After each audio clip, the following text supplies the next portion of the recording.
This is Actors Call Time. And now, here's your host, Carissa Mitchell.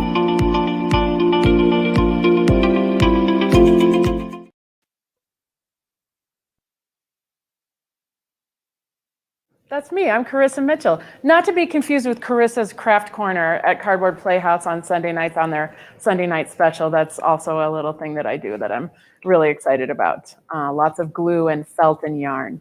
I am so excited to be here today. This is our third episode of Actors Call Time, and we've had quite a great response to this show.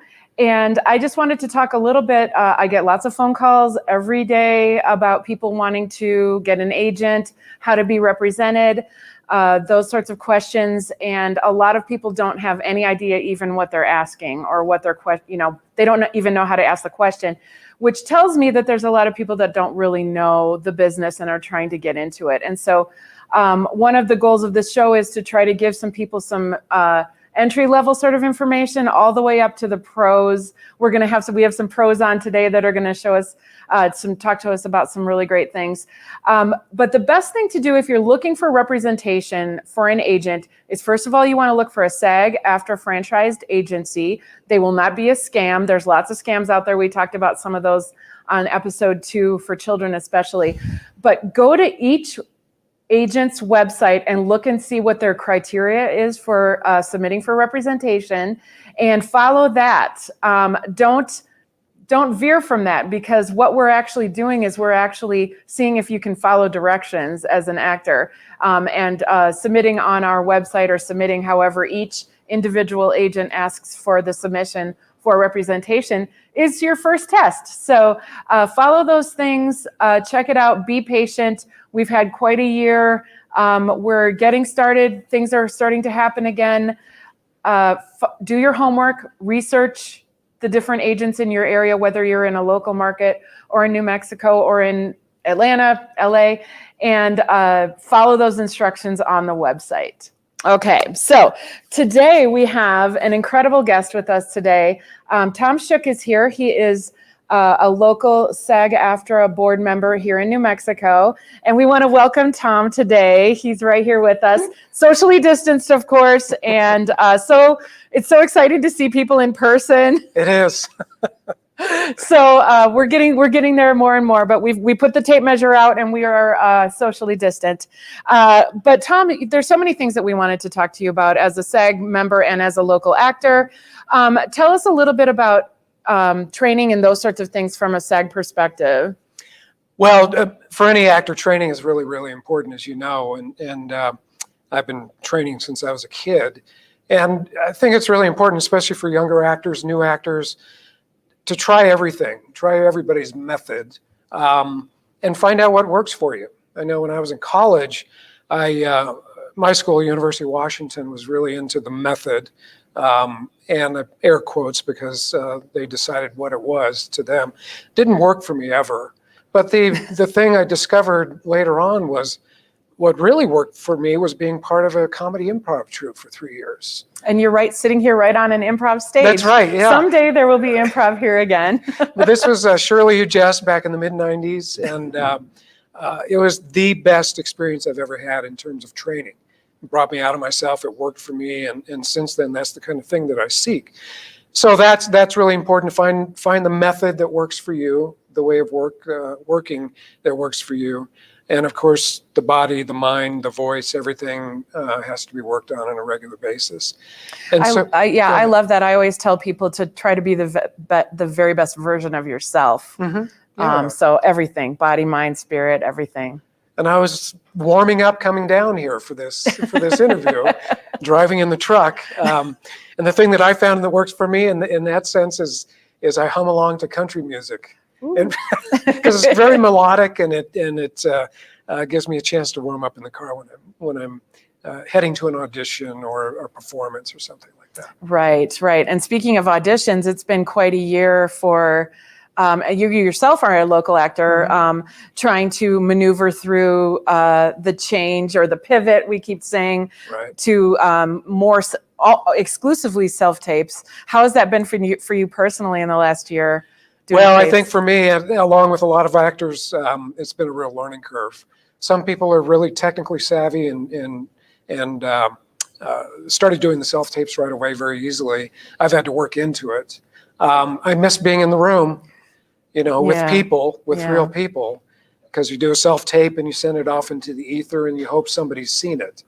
The method I like better is the EcoCast Live auditions, because you actually get to talk to the other person. Right, you get to see on them. the other end, Right. and they can direct you or redirect you, and that's what an audition should be like. Absolutely, absolutely. Well, I was excited to hear that this is your 20th anniversary of being an actor who plays Einstein. Yes. Einstein. Yeah. And we have a photo of him in character, which is so amazing. And I have had the pleasure of seeing you in person do this.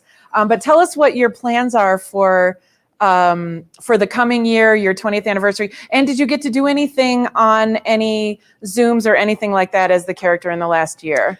I have not, and I regret that, but I'm looking forward to this fall. It's my 20th anniversary, and I've written a second show. The first show is called Einstein, a Stage Portrait. I've taken it literally around the world, and so I wrote a new show called Einstein's Violin about Einstein's relationship to music. Okay. And so I got the two shows now, and hope to do a big celebration next fall. Wonderful. Which November will be the 20th anniversary.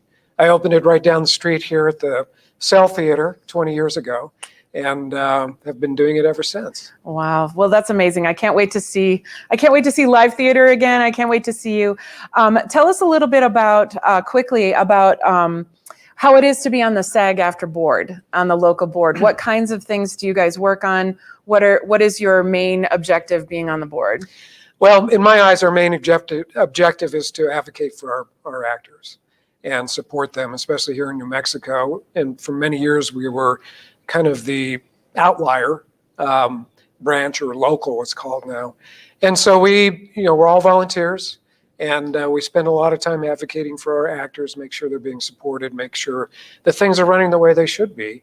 And especially now with production increasing steadily every year, we have a lot more work in our hands. That's right. And that's great. I mean, I've been on the board since 1998, and a few years off in between there, but I've really enjoyed it. I get to know the actors, I get to know all the agents and casting directors, and every asset of or aspect of the business I run across, and I get to talk to people, and I really enjoy that. That's great. Yeah. So the board's hardworking group of actors advocating for actors. Absolutely. And what would you say to somebody who is trying to decide when to join the union? In your opinion, I know there's a lot of opinions, but what is the best time to join the union? I think the best time to join is when you're ready, when you feel you're ready. I joined what was called SAG back then in 1994. And I'd done a lot of independent stuff, a lot of local commercials and so forth, and I felt I was ready. And I got the opportunity by doing a John Deere commercial, and which was a union commercial, and that allowed me to join the union, and I joined immediately because I wanted to be respected as an actor, and I wanted to make that step up in my profession. Oh, absolutely. And then a few years later, I joined Actors Equity also, and that was a little tougher decision because there's not much union work here when it comes to theater. But that's okay. I've done my Einstein show under contract for 20 years now, and I'm vested in the pension program because of that. That's wonderful. That's great. Pension programs are a great thing.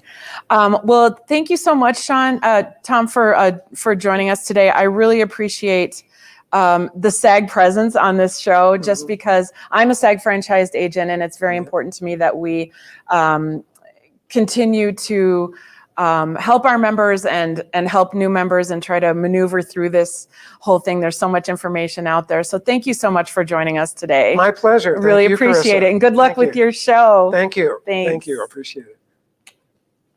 Okay, so great. He's just the most delightful person. And we will put up his website for his Einstein show so that you can check that out, as well as he'll be promoting that show soon.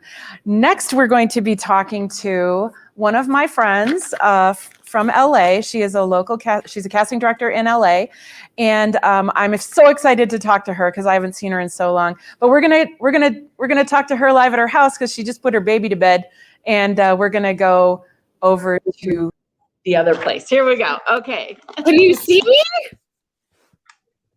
Shayna, how are you? Can you see me? Can you hear me? We can see you and we can hear you. Hello. It's been so long. Hi, everyone. First, I must add one note. I am not currently in Los Angeles. I am actually in the state of Vermont. But so you're all the way on the other side. I'm all the way on the other side, but I am actively casting 2 projects, one that is currently shooting in Los Angeles and one that's going to shoot in New York and LA. So you're just bi-coastal, basically.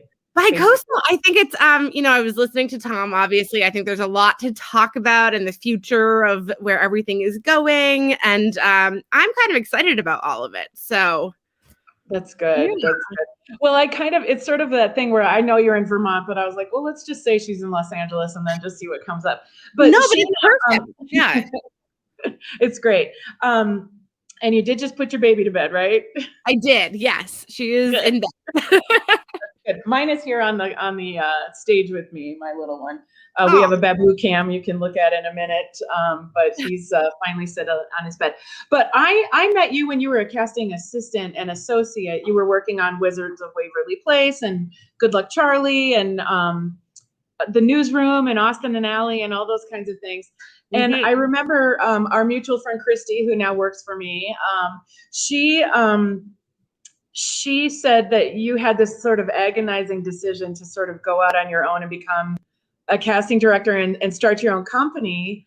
And so how's that been going? How long have you been doing that? And how long has that been going? So it's been amazing. I partnered with Nicole Doro in 2015, which is just like crazy to think about now that we're in 2021. This is yesterday. Right. It's just wild. And we have been growing. It's been amazing. We just submitted a project to the Television Academy, hoping for an Emmy nomination there for our work on All That on Nickelodeon. So it's been wild. I think I've always been the kind of person who I want to try. I like something new. I like to switch it up. So for me, I had worked for so many incredible casting directors and just incredible casting companies and shows. And I was like, I want my voice to be heard. I want to try this. And I was very lucky to have learned from so many different types of casting directors. Everyone does things a little bit differently or has a different opinion. And so I was really blessed with the chance to work for so many people and really learn from them. And it was hard, in the beginning. I think it's like when you're an actor and you go out and you want to try this thing, you have slow times and you have successful times. So it's been exciting, but I think it's amazing where we're at right now. So great. So great. Well, I did want to say that if you have any questions for Shayna, put them in the chat and we will check those out when we're done if anyone has any questions. I did have a bunch of questions for you just because I know that people are always like, oh, there's a casting director on this show, so let me see. So I know the kind of questions that a lot of actors are going to ask. But walk us through what happens when you get hired on a job, between getting hired on the job and us agents seeing the breakdowns. Like what are the things that go into that before we see the breakdown? Yeah, it's a great question. So it really depends on the project. It depends on where the project is at. If it's something for a network that's like completely ready to go, if it's something where we're just sort of putting feelers out there. So it could be a while. Usually I would say it's about a week from when we get the project. We have a few meetings on it. We decide what our plan of attack is, and then boom, we put out a breakdown. Sometimes it's a conversation of, okay, we need a celebrity, or we need so-and-so attached, and there is no breakdown that comes out to the masses yet. So it really just depends. And I think my overall note that everyone always hates to hear is everyone has a different opinion and a different way of doing things. So just because something that works for me and my casting office works for me, it might not be exactly what another office wants you to do. So like you were saying about doing the homework, that's the one thing I'm always like, do the homework, read the fine print, just see what everyone is looking for. Right, absolutely. Well, so obviously, you usually start with some of the leads and the names and those sorts of things, and you put out check for availability and stuff like that. When the breakdowns come out, do you have like your favorite list of actors that you're always like, I hope that I can get these people in for this? I'm thinking about this person. But when you get an unknown actor submitted, what are the things that you do in order for somebody who you've never seen before to be seen by you? So that's a great question. It's kind of, there are multiple pieces to answer all of these things. It sort of depends. First, I'll talk about sort of the children's casting world, because a lot of times these kids are unknown. So with that, we just sort of see the masses. We see as many kids as we can see. So if you are new and, you're under the age of 18 and it's sort of for Nickelodeon, Disney, that kind of thing, we see you, we try to see you. We often try to do, Nickelodeon has open calls all the time, actively always looking for that next face. So I know that's one subject, and there's probably going to be questions about that, because that's like a whole other situation. Right. But to dive into the unknown actor, what's so interesting is I knew I was coming on today, and I literally released a breakdown today, right? Like you probably saw it. I was like trying to prep this one thing before I was coming on. And we have one role. I'm not going to mention the actual role of the project, but we have one role that it's the kind of role that is so gritty. And a lot of this movie is very gritty, but it's so gritty and so interesting that I want to find someone new for this. Okay. Like I want to find that person who can send me a tape and I'm like, oh my God, what is this kid bipolar? It's so dark and so interesting that I'm looking for that. So I was actively thinking about it today, kind of when I was going through submissions, and like, what do I look for? Do I look for that picture? And then I look at the agency, and then I look at the credits. And, when I'm doing my job, I don't think, oh, what's my process? But today I was thinking about it in anticipation of coming on. And the first thing I was like, oh my God, it really is the headshot. And first diving into a breakdown where I have 700 submissions, I look through those headshots. Mm-hmm. It has to grab me. It absolutely has to grab me. And so for this one, I was looking for something different. The kid is supposed to be from a broken home. He's been in and out of the system. He's big, he's small, he's maybe had a drug problem, something gritty, right? And so it goes into what you do then that when agents and managers have a chance to submit a certain picture, headshot of someone, and how important that really is. And you can almost tell now when I'm watching, when I'm looking, I'm like, okay, well, they're forcing that person to look gritty. That one actually looks gritty. Right. That one has an interesting look. Could be gritty. Maybe, he doesn't have any gritty photos, but you really are drawn. That headshot, oh my God, it's so important. I know everyone has a different opinion about which one's right, but that's why it's so important that you have those 2-3 varieties. And I'm not saying the headshot with like the doctor's outfit. That's a whole other conversation, right? Right. We can go on and on about all these different things. But so it was just amazing that I really do. You go to that picture and then I look who they're with, because I know like, oh, I can go to you. I can go to this person. I know that their talent is at a level that could handle this. Mm-hmm. I know this other team, their talent's at a level that maybe wouldn't be ready for a role like this, if that makes sense. Right. It And does. so Let me ask you, because I didn't know we were going to be talking about kids. Do you look in the local markets? Do you look not just in Los Angeles, but do you put your breakdowns in the other local markets, seeing some kind of unknown that you might not have seen before? Yeah. So for kids casting, usually it depends on timelines, right? At the end of the day, everyone has to remember, parents, kids, adults, whoever wants to get into this industry, it's an industry. We all think we're making art, and we are. But at the end of the day, we're also making a profit. Someone is trying to sell a show that will make money. So what I'm getting at with that is sometimes there's not time to look everywhere. So if you're casting a pilot and, you do have 10 weeks, yes. Sometimes you put that breakdown out to all of the US. Sometimes you put it out internationally and see everyone. So it just really, really depends on the project. But I think especially for children's casting, everyone is looking for the next kid, because one thing that's so interesting with the casting of kids is kids change so quickly. I often say, I can go to my Rolodex of adult actors, like Tom. Tom's been doing great work. Tom looks pretty much the same as he did 5 years ago. Right. If I have little Muffin Willie, who he was 5 when I met him, and now he's 10, I don't know. He's a totally different person. Personality, if he is now funny, if he, what. So with kids casting, there's all of this, like it's always changing and we're always looking. It's amazing how many times when we do a show, I guarantee you we get at least 10 to 20 answers back that the child has left the industry, at least. And they're like, they don't want to do it again. They don't want to do it anymore. Break or something. Like, oh, but that kid was on our list. Like, let's try him. Nope, taking a break. Focusing on people. So it's a lot of turnover, but that's what's so interesting is that we're always looking. And I know this could segue into something else, but especially with COVID and doing so many things like this in my little box, we've gotten to see so many people and getting to know so much talent. It's wild. That's very cool. Well, I love your passion about it. Let's go to some of the questions. They're going to put them up on the screen. Okay. Let's see. Hey, guys. Sid and I are watching. How do you balance being in the industry and caring for a little one? I don't know.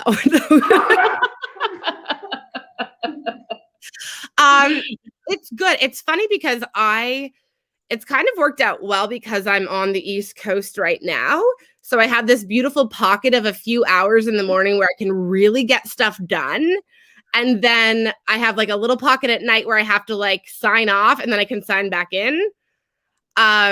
And so that hasn't been terrible. So that's but it's hard. It's so hard. Like, I mean, my youngest is 23 and I'm always like, man, if I had little kids, I don't know if I could do this. So, but she's adorable. We should have put a picture up because she's the cutest thing ever. Let's see if we have any other questions. How does one go from doing background to landing a speaking role?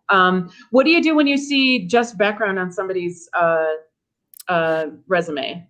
So for me, I think if you are, if you've done a lot of background, we see it a lot with kids, which I think it's great, especially on kids' resumes, because it means they've been on set. They learn on-set etiquette, right? Yeah. And even if you're a young adult or an adult who's sort of getting into the game later, for me, I don't necessarily, once it gets to, it's a sort of like a dual answer, because that's sort of your job, as you know, to take those things off of the resume and communicate to me what they've done, what they've been doing. So it's absolutely doable. And so many shows, I think working as in background is so important if you can, just because I know people who've tried it once and said, oh, I hate being on set. If you hate being on set, you're not going to like the rest of this. Doesn't matter if you're the star or not. If you don't like being on set, if you don't like how that kind of atmosphere is, you're not doing the right thing. Go back to doing theater, which is amazing. Go do theater. I'm a huge that was theater. My next question. How do you go to theater? I mean, we can't right now, but I know it's. Do you find people in theater productions? Yes. So normally, yes, but at this point, I feel like between being pregnant and then COVID, I was like, have I even seen a play? Like, does Hamilton on Disney Plus count? So I love the theater. I am one of those, the overture, if it's a musical, I cry in the beginning. I love theater. I love finding people. I always have my great story of, I went to live theater in Los Angeles and saw this actor named Joel Johnstone, and brought him in when I was just an assistant on the newsroom. I snuck him into an audition. I was like, he's great. And he ended up booking a huge recurring role. I did that. Yeah, and he, now he recurs on The Marvelous Mrs. Maisel. Amazing. So, let's see. Do we have any other questions? Let's see. Oh, what makes an actor stand out in a self-tape, in your opinion? Great question. Great question. I think people are very focused on the getting this perfect, getting my lighting, whatever. We can see right through all of that and see the pure talent. Genuinely. At this point now, we've had months and months and months of going through this tape. I know what I'm looking for. I can see within 30 seconds the talent and the level, and if it's what I need or the type I need for this role. So it's but I keep telling everybody that they need to have really good tapes. Yes. Because no. You have to have really good tapes. And this is a whole, if we want to segue into this a little bit, I think it's really important. Things have changed. They've completely changed. I can see more actors by pre-reading via self-tapes. I don't know if I'm ever going to pre-read in person again. Wow. Isn't that interesting? And because of the sheer, I can get through them faster. But that means you have to know what the heck you're doing, do it as beautifully as you can possibly afford, What's interesting though, is people don't realize, I've worked in some big casting offices. People have been self-taping. A-listers have been self-taping for years. You know what I mean? Like we're talking A-listers, if it's a huge show, would send in their tape. They'd be sitting in a hotel room somewhere and actually doing the scene and being in those moments. So it's everyone finding sort of what works for you. Yes, that it should be a great tape if you're new and maybe you're just not there yet. I can see the talent through that tape, if that makes sense. It does. I appreciate that. It's tricky because yes, I want, there's been multiple times where we've had to say, especially for kids, hey, can you guys go back? I want to send this tape along. It's not at the quality that I need to send it to my team, but I can see what looks great, but I do need a better quality to send it along. So that's right. Yeah. It's an interesting world we're in. It's amazing that I can see the amount of actors. I can ask for 100 self-tapes and I can get through them in a day. I can't get through 100 actors. No, not 100. No. So it's hard because actors need to learn this new skill set. If you were not good at it, you got to get good at it. And it's hard because people love performing in person. But to me, when people are like, oh, I'm just so much better in the room, I'm like, well, when I'm watching at home, I'm not in the room with you. That's true. Right? It's very interesting. Taking it and watching it later. That's true. I think we will see actors in person again. I just think it will be very much narrowed down by the tape and by the or the EcoCast Live or the Zoom. I think the technology will be there for quite a while just because of the amount of people we can see. That's so amazing. Yeah. I didn't think about that. Let's go one last question. I think we're going to have you on a couple more times because we have so many things. Sure. Okay, Shayna, thank you for talking about kids casting. Do you prefer certain colors for backgrounds for video auditions? No, it's whatever works for you guys. I'm in this room that's like orange. If I could properly set it up and have it look like a nice, clean audition tape, you make that work. It's really all about the talent, being prepared, especially for kids. We can also tell instantly if the kids don't want to be doing it, so just with kids, we can see their passion through the screen and just having them really, really focus on that material and doing really well. That's what we look for, especially with kids. Let's see. Oh, here's another one snuck in. How do you prefer an actor who you don't know yet reaches out to you to get on your radar? How do we build a relationship without being obnoxious? So it's hard. We've all early on, we all gave out our emails and now we get bombarded, and now it's difficult to not, it's hard to see which email is really important and urgent. We did create basically a submission email for Doro Sherwood. It is, oh my gosh, now I'm forgetting what it is. No laugh track needed. Oh, nice. At gmail.com.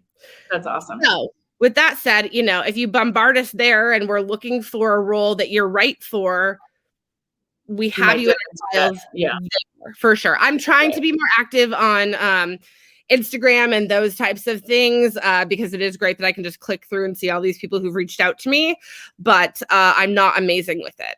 I'm working on it. You're busy. You're busy. I'm busy. It is hard. It is. I mean, even for me, I get this influx of people just wanting me to sign them and things like that. And sometimes it's hard to weed through all those emails. But I really appreciate like I said, your passion about this. And, I had lots of questions for you, but I think you almost answered everything. But I feel like we should talk more another time about this. But as far as kids go, can you tell when they've been overly coached by their parents, or you can see, I just love how you're like, we can see through all that. Absolutely. With, at the end of the day, you are having a conversation. You're happy, you're sad, you're solving your problem. You are having literally the conversation you and I are having. If I look at that and I'm like, oh, they're acting, like you can just tell because you're trying to be real. And you can tell with kids. And also there's a lot of listen, there are some amazing coaches out there, and I fully support coaching if that's what works for you guys. But we can tell when, when 20 tapes in a row have the same hand movements and the same hand gestures, we can tell. So it's sometimes less is more, but I think it is important to work with a coach if that's your plan. But yeah, we can get into a whole hours about the kid casting. I know, we'll have to have you on again. Shayna, this was so delightful to see you. And thank you so much for sharing with us. Again, we will have to have you on again, and hug your little cutie. And would you like to introduce our next segment?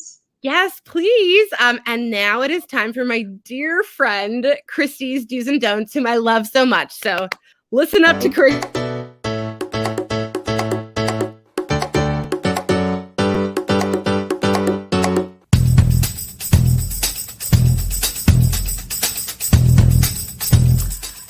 Add clips to actors' access of special skills you have, such as singing or playing an instrument.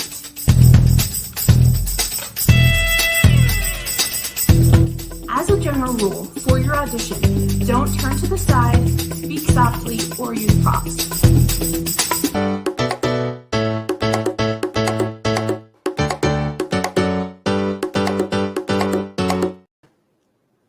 I just love Christi's do's and don'ts. I actually met Shayna through Christi, and so it was really nice for her to be on our show. Excuse me? Excuse me. Hi.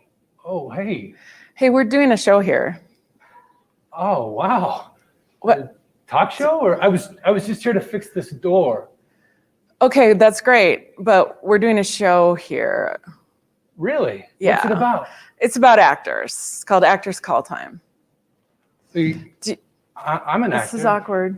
You're an actor? Yeah. Everyone says they're an actor. No, I drama queens don't count, but I'm a huge drama queen, but I've been making a little bit of extra money. Okay. While things are kind of slow. Okay. Doing carpentry. Okay, but you say you're an actor. I am, yeah. Okay, well, do you want to come and sit down and talk? Do you mean it? Yeah, why not? Oh, God, that would be great. Let's do this. I would like to introduce actor Matthew van Wettering to the show. Oh, thanks for having me. This is wonderful. You can fix the door later. You can fix it later. Okay, but I could use the cash. Matthew, you're always so much fun. I love you so much, weirdo. Matthew, you burst onto the New Mexico scene. I don't know how long I've known you, 10 years. And you have pretty much booked almost people are always like, I want to have Matthew van Wettering's career because everyone says he booked everything. Oh, but shoot. let's take a look at your reel and then talk about some things. Can we go to his reel? This is bringing their hop in no time. I need your biggest gurney in an OR. Oh, you did great. Thank you. Yeah, thank you. So, you guys have boyfriends, or? Oh, boy. Yeah, honey, we do. You're gonna love the neighborhood. Got the Walmart right there, Panda Express Dad. right by the church. And we barely go outside a 5-mile radius. Dad. You see me having a conversation? He's in a meeting, sir. It's a private meeting, sir. Remember me from the cell? Payback's a bitch. Why don't you tell us about last Cinco de Mayo? Cinco de Mayo was the last time I ever saw Carla here. Her body was recovered in the Royal on May 11th. She was talking to a guy that night. Watch it. Folks don't look where they're going, where you're from. Where do you think that is? Mexico.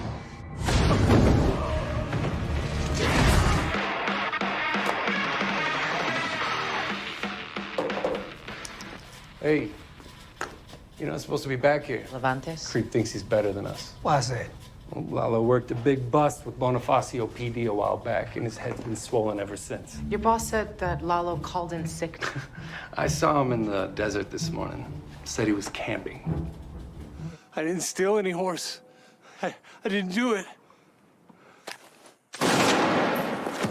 Neil, who the hell is this guy? Shut up means everybody. I got kids. Like I give a shit. Hey, everyone, all together, get in. Kid Cannon family photo time. Cheese! Cheese! That's gonna look great, guys. One for the photo album. Matthew, watching your reel is hilarious because your hair was different in every single shot. It's long, it's short, it's black. Well, I don't know what that blowout was at the end. Was that a wig? Did you like that? No, that was my hair. They straightened it. First time I've ever had my hair straightened. And it was funny. I ran into the person who did my hair on a later project, and she remembered me because of that hair. Because she of the loved straightening my hair. It was great. I like to grow it out so that they can cut it.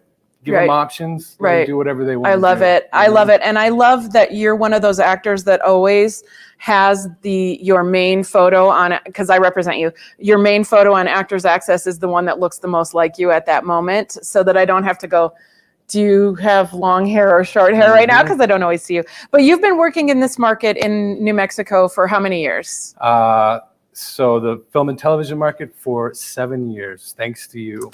Whew, yes, we met at a showcase. Yeah, at Soul Acting. Yes, and I had just had knee surgery and limped in there with painkillers, and you were a total standout in that showcase. I loved it, and I think we started working together immediately. Which goes to show, what it means to just get out there, work, learn, train. You never know who you're going to run into. That's right. And things happen with the connections that we get to make. That's right. We've had a pretty good ride. It's been pretty amazing, and we work together in Los Angeles as well. So it was really exciting for you to be in El Camino, especially in a scene with Chris Bilsma, who it was sort of an enigma, or sort of an interesting question as to why you had never gotten on Breaking Bad or Better Call Saul until El Camino. How many auditions do you think you had for that show? For Better Call Saul, because I came into film and television after Breaking Bad had wrapped, and so I literally auditioned for 101, season 1, episode 1 of Better Call Saul. I think I had 20 plus. I'd like to say 25 auditions for Better Call Saul, and it never happened until El Camino. Right, which is amazing because then it was this standalone movie, and it was such a great scene. And but like all of those auditions mattered because they did. Vince knew who I was. I had been able to audition for him in callbacks, and while those didn't work out, he still knew who I was, and I was able to make that connection that way. So I was very grateful for that. Every audition that you didn't get is also building. Yeah. On the ones that you do 25 auditions, but it was the 26th that got it done, Right. That's amazing. And it was such a great scene. We saw a little bit of it. You are also part of an upcoming film that's highly anticipated called Third Act, which was actually filmed right here in this theater. Absolutely. And all oneers. And so I wanted to ask you a question.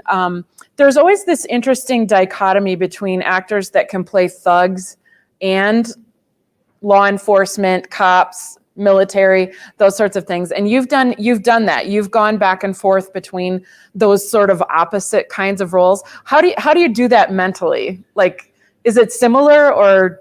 I would credit it to, and I can't remember the first time I've heard this, but I've heard it many times throughout training, is it's making the positive choice. And the positive choice isn't necessarily the wholehearted, loving choice, but it's the positive choice for the character. When the script says something, that's what it is. You can't put your own spin on it. You can't bring your own values or belief system into that character. It is the way it's written, and it's been written that way for a purpose. No, there are no small parts. Every character is there for a reason. Whether you're showing one side of the issue or the other side of the issue, within that conflict, within the story, the positive choice is embracing everything that character is.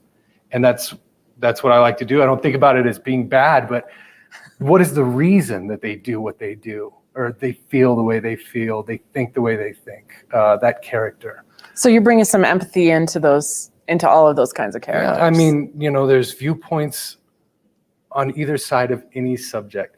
I think of it like a great debater, like high school, college debater is, you've researched a subject. You don't know which side of that subject you're going to argue. You don't know which you're for or against it. You've researched it. I'm lucky enough to know which side because I have the script, but I can argue either side of that issue, given whatever the story needs. Wow. So I like it. I mean, it's a stretch every time to try and find that in myself, and it keeps it interesting. And that's also something that was really shown to me through this thing that we get to do, is like, that's how I'm perceived sometimes, and that's not what I ask to be perceived as, but the way that I'm seen, and that's something we have to accept as actors. Branding is so big now, and that's not something you choose. It's something that you are, so. It's sort of building on a perception that people already have of exactly, you. Right. Exactly. Right. So one of your roles that you probably made the most money on, that was a very interesting one, was Only the Brave, where you played a real firefighter who passed away in Arizona in the Prescott fires. That was some of the biggest contracts we've ever had to work with in New Mexico. I had to hire an entertainment lawyer just to look through the contract for you. How was that experience? That was months and months. That was 3.5 months of working on that project. I still feel like that was a once in a lifetime thing, to play a true American hero. We don't get that opportunity every day. And I got to play Joe Thurston, one of the Granite Mountain hotshots that died in the Prescott fire. And I mean, I could never live up to Joe Thurston, but I could try and show in the best light what these men sacrificed for us, like all of us, in what they did every day. Once in a lifetime thing. Amazing. And I got to meet some of his family. And I still keep in touch with his mom. Aww. And she's a sweetheart. That movie was also special because I don't believe that any of us were there for us. Like, we were there to show these men in the best light we could. And it wasn't about the way they died, it was about the way they lived. And like, when I watched that movie, you forget the ending's coming because it just hits you like a ton of bricks, but it was about the way they lived. And yeah, I'll never forget that experience. What an incredible experience to watch you go through. And then I was lucky enough to be at the premiere with you in LA and all the family, and just to be experiencing that movie with the people that actually lived through it and their families that lived through that was an amazing thing. I just want to say, if you have any questions for Matthew, the plight of the actor, put it in the chat and we'll answer some questions later after we're done. But I wanted to talk to you a little bit about living in a local market. You live in New Mexico, but we also rep you in LA. You've been in LA, you've been back and forth. How do you feel about living in a local market and working in LA and that kind of back and forth? I feel lucky to have, the best of both worlds, in my opinion.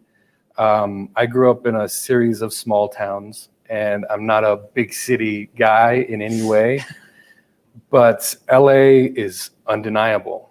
The resource, the energy, and that is where it all starts most of the time.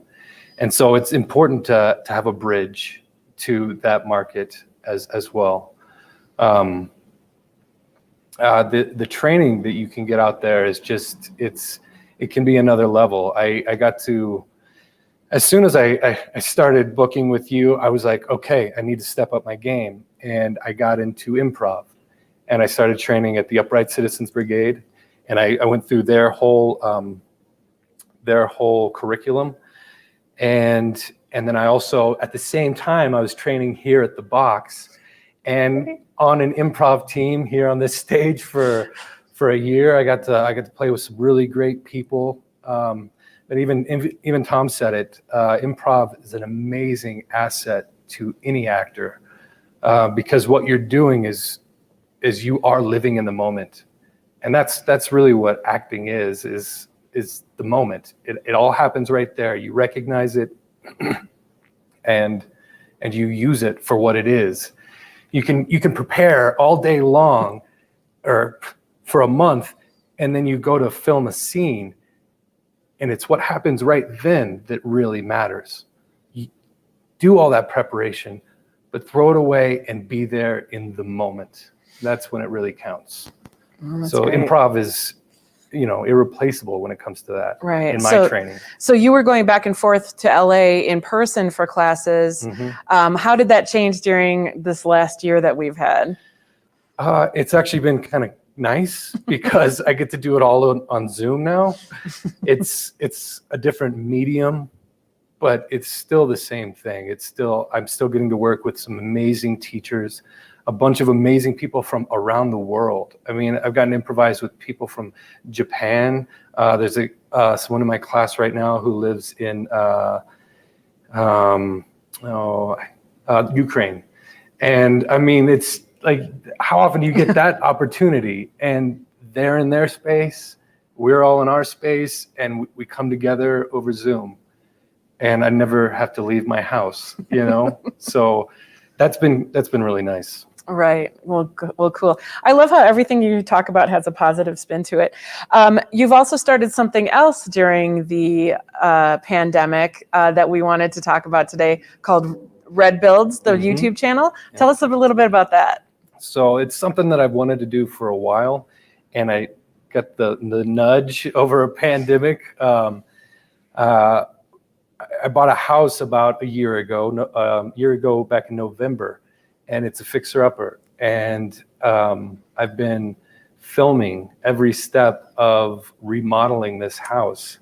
And I plan to launch a YouTube channel next. There's some pictures. Next month. Yeah, there's a bathroom straight out of 1959. Nice. I love the green tub. Yeah. And then there's the after. The house had great bones, and it was just about bringing it into today. Oh my goodness. This will be project number 3 once the series starts to come out. There's the living room. Nice.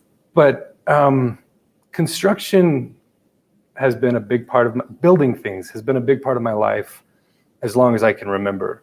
I never went to daycare. I went to work. Like, having a job was never an option for me. Once I started college, I had 2 jobs. And, I took a break from acting for a while because the necessity to support myself and my family was there. And I wouldn't say that I lost sight of wanting to be involved in acting in some way, but priorities kind of took over. And I really enjoy building stuff for people. And this is me getting to build stuff for my own family. So, and I really hope to help people with projects that they have. I want it to be like an open forum where ask questions. Maybe you have a project that you want, something small that you'd like help with, and I can do a special on that. But it's just a way to reach out, meet new people, maybe help some folks along the way. I love it. I love it. It sort of marries a couple of your passions. We've got it. Red Bill's on YouTube. You can check that out. Let's go to some questions and see what we've got. Cool. Do we have any good questions? Let's see here. Okay, so here's a great question. Is it better to keep your hair longer and show headshots with shorter hair? We already talked about that a little bit. Current, yeah. You got to keep it current. And that's, over the past 6 years, I literally have headshots of every stage with scruff, with a beard, clean shaven, all the different lengths of hair. I've got some, when I got to play Joe Thurston, they dyed my hair black once a week for 3 months.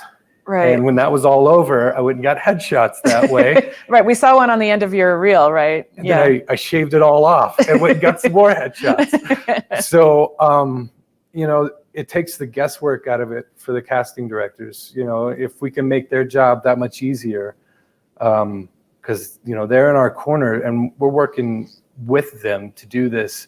So if we can make their job easier, we got to. That's right. So. Bridget Kelly says, Matt is a great actor and a great guy with great hair. Oh. So we just wanted to give Bridget her love there. Hey, Bridget. Kim Castle up in Colorado, she wants to ask, what classes are you currently taking online? Okay, so as of 3 months ago, I was in 4 classes. I've been working on voiceover since the pandemic started, which is something that I wanted to do for a long time, and the pandemic was the nudge that I needed to get into it. Both of those classes were out of LA. Jump online, you'll find so many great resources there.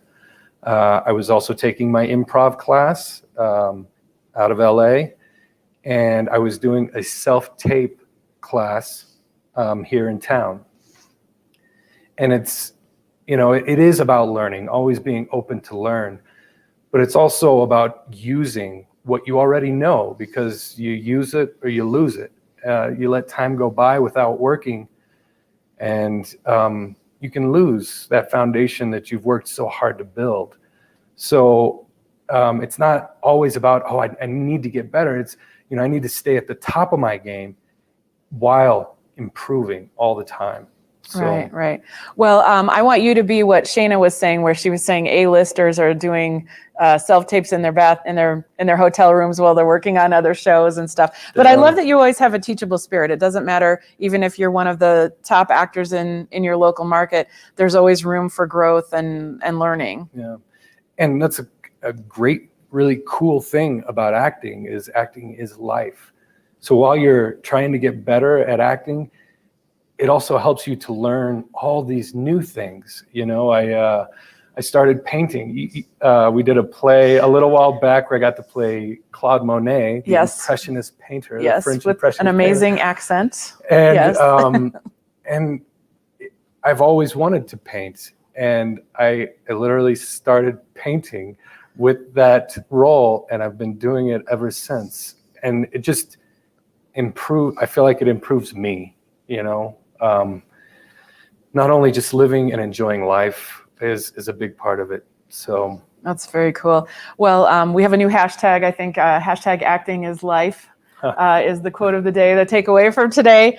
I wanted to talk a little bit about the actor's plight and sort of how do you go to audition after audition? Even though you have this incredible resume, you also, you had lots of Better Call Saul auditions that you didn't get. How do you keep your heads on straight with the rejection of being an actor? There are so many things outside of our control. You can lose a job by being an inch too short or an inch too tall, or so many things that are just so out of our control. When I leave an audition, I want to say one thing, and that's no regrets. Did I do everything I could to be ready for that moment? And did I live honestly in that moment? Then I walk out with my head held high. If I don't get it, I don't feel bad because I know I did my best. And that's all I can do is my best. That's amazing. Well, again, I'm just always blown away by your positivity and your passionate force in your perspective of all of this. Let's see if we had any other. Oh, hashtag acting is life. The show is sensational real, Shannon Wagenman said. We could just talk for hours about all of this stuff, and I never really get to see you in person very often. So this is a real treat, real treat for us. I did want to say thank you for being a positive force in New Mexico. And one of the things that we've tried to do is elevate the level of the professionalism of the actor in New Mexico so that we can read for the larger roles, and we can be running with the LA casting directors as well in the local market. So you've read for several roles that were larger than just a one line and things like that, and have booked them in New Mexico. Does that feel different to you when it's a larger role that you've booked? I wouldn't say I approach it any differently. I don't. I think every opportunity to do my job is, and I hate calling it a job, but every opportunity to be an actor is a dream come true, like time after time, no joke. And yeah, I mean, as far as getting more stuff around here, bigger roles, in order for us to do that, we just need to be better as a whole, like collectively, right? And I think a big part of that is getting to know everybody else in this region who's working, congratulating them with every success that they have, because their success means opportunity for all of us. You know, with the industry has to be supported, and that's crew as well as cast. But if we're all doing our job to support these productions that come here, they're going to come here more often, and those opportunities are going to get bigger and bigger. So if we're going to do it, we're going to do it together. Oh man, I love it. He's going to make me cry now. I love it. I love it. You're in a play. Yeah. We want to talk about your play real quick before we go. Tell us about that. I got to do my first. I've done one Zoom play. This one is actually a streaming play that we filmed at the beginning of last week, called 1-800. It's with the Adobe Theater. This production is actually 3 short plays, and then ours is the last on the bill. Heaven Phillips is my co-star. I keep up with Heaven. She's amazing. Anybody who knows her, Broadway actress, has actually worked around the world. Amazing. But if you get a chance, go to the Adobe website, and we're streaming for one more weekend. Awesome. Well, it's always a pleasure to see you on stage, on screen. Matthew, thank you so much for being here with us. Love you. Oh, I'm so happy to see you. Thank you. And he's going to fix that door. Yeah, I'll just be making a little noise. He's just going to fix that door. Have we gone to Babu Cam at all during the show?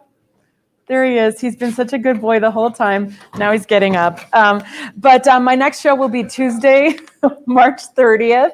And let's check out all of the other shows at Cardboard Playhouse and the Box that are happening in the next week.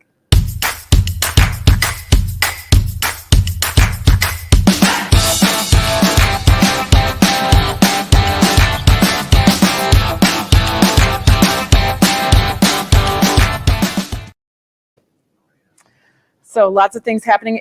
You can like and subscribe to all of those platforms, Twitch, YouTube, Facebook, on the Cardboard Playhouse and the Box ABQ.